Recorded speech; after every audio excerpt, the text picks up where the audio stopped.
مرحبا. بلاد الأندلس وحضارة العرب في الأندلس حقبة تاريخية مهمة ومشرفة لكل إنسان عربي. في العصور الوسطى ولأكثر من 800 عام كانت شبه جزيرة إيبيريا تحت الحكم العربي متمثلا بالدولة الأموية لفترة طويلة. وإذا ذكرت بلاد الأندلس وذكرت الدولة الأموية لا نستطيع إلا أن نذكر الأمير الأموي الذي هرب من الشام وحيدا شريدا مطاردا بعد سقوط الدولة الأموية في دمشق، ودخل بلاد الأندلس وحيدا بلا عدة ولا عدد ليحيي ويقوي أركان الدولة الأموية هناك بعد سقوطها على يد العباسيين في الشام. هذا الأمير الأموي أسس دولة أموية قوية في بلاد الأندلس لعقود طويلة ليجسد لنا قصة إرادة لا تقهر وعزم لا يلين. إنه الأمير الأموي عبد الرحمن الداخل، إنه صقر قريش. أهلا بكم في هل تعلم مع هديل.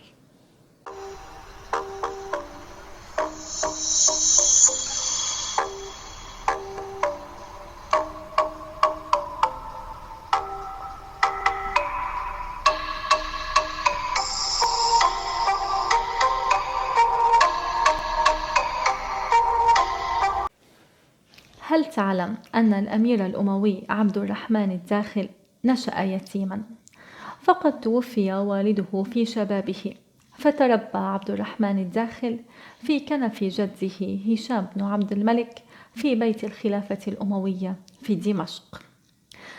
عندما أعلن العباسيون دعوتهم وبدأ القتال بينهم وبين الأمويين، هزم الأمويون وبدأت دولتهم بالانهيار، فبدأ العباسيون بتعقب جميع رجالات الدولة الأموية، وكان على رأسهم الأمير عبد الرحمن الداخل الذي استطاع أن يفلت منهم.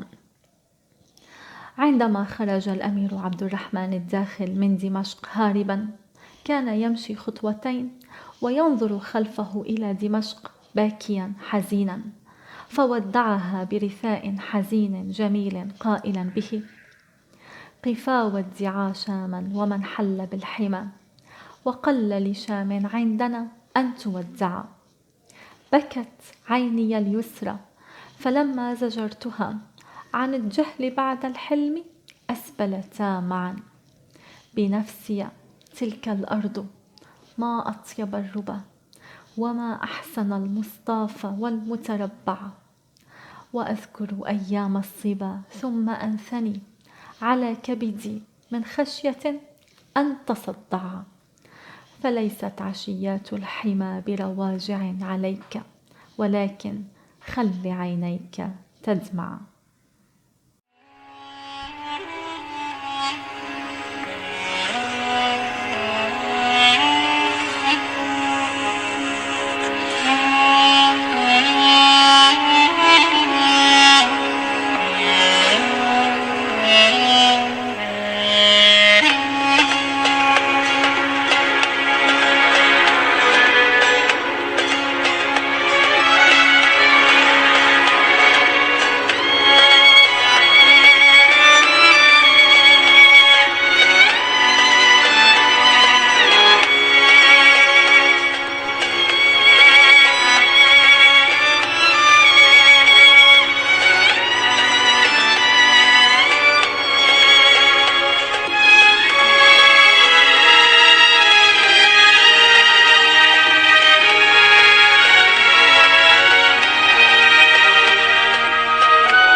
عندما سمع أصحابه هذا الرثاء الحزين منه لدمشق الشام، شعروا بحزنه العميق على فراق دمشق فذكروه بأن أجداده وصلوا بالفتح العربي الإسلامي إلى بلاد الأندلس، وأسسوا هناك ولاية أموية تابعة لهم في دمشق، وقالوا له: يقال أن الأندلس شبهها.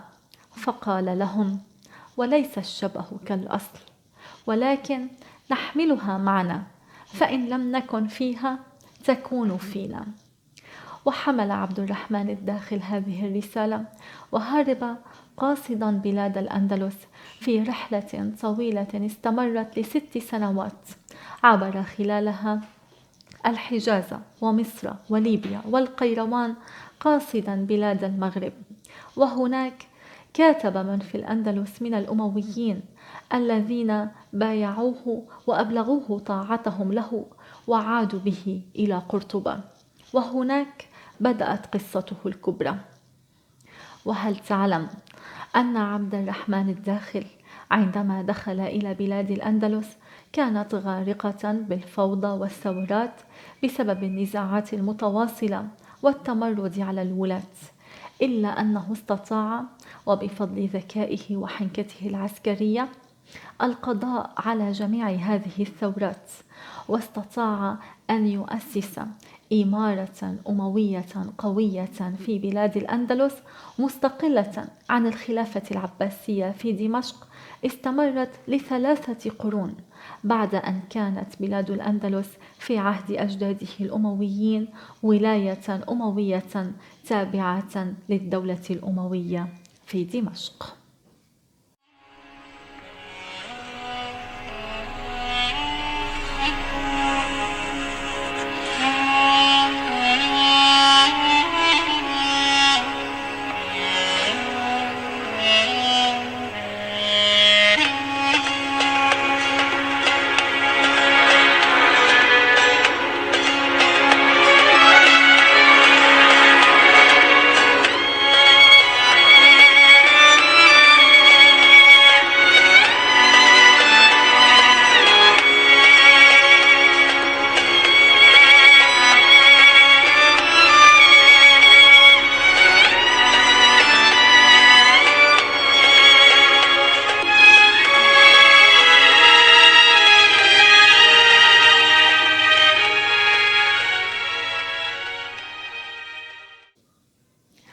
ولكن وعلى الرغم من جميع الإنجازات والانتصارات التي حققها عبد الرحمن الداخل في بلاد الأندلس، وعلى الرغم من تمكنه من حكم بلاد الأندلس بأسرها، إلا أن شوقه وحنينه لدمشق وللشام كان يعصف قلبه باستمرار.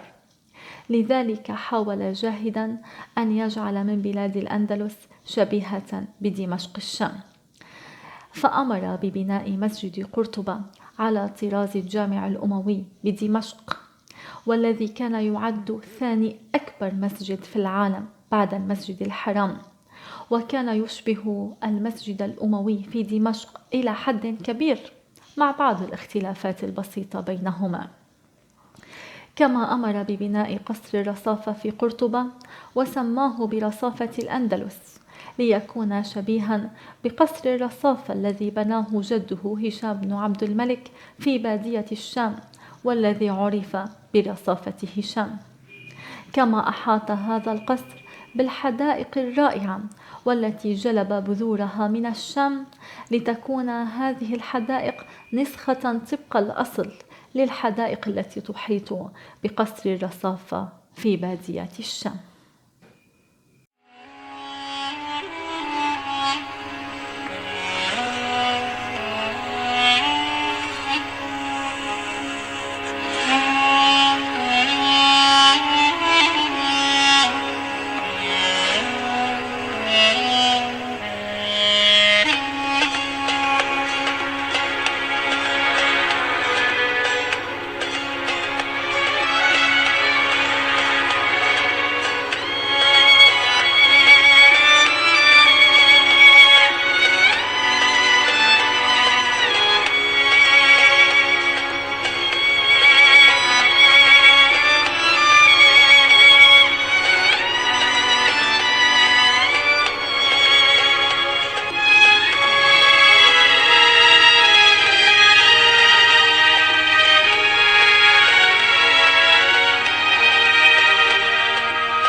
والآن إلى معلومتنا الغريبة لهذا اليوم.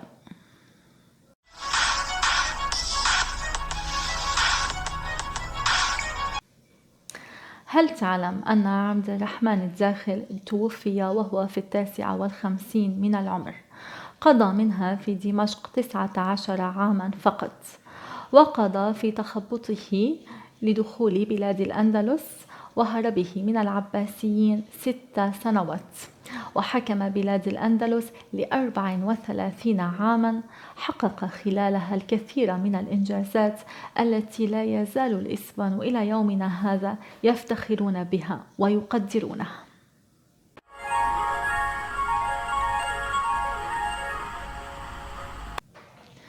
وفي نهاية هذه الحلقة، وقبل أن أطرح عليكم سؤال اليوم، سأجيبكم عن سؤال الحلقة الماضية الذي كان: من أشهر المصممين العالميين الذين سحرهم القفطان المغربي وأسر قلوبهم؟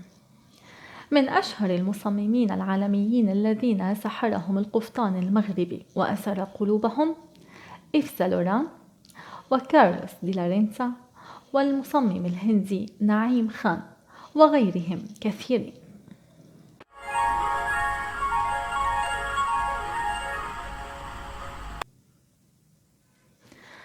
أما سؤال حلقتنا لهذا اليوم فهو: ما هي المدينة الأندلسية التي عرفت باسم حمص الأندلس إلى يومنا هذا؟ أرجو أن تكونوا قد استفدتم من المعلومات التي قدمتها لكم اليوم. إذا أردتم إغناء عقولكم بالمزيد من المعلومات، أرجو منكم الاشتراك في قناة هل تعلم مع هديل، وذلك من خلال الضغط على مربع الاشتراك الأحمر وتفعيل الجرس ليصلكم كل جديد. إلى اللقاء.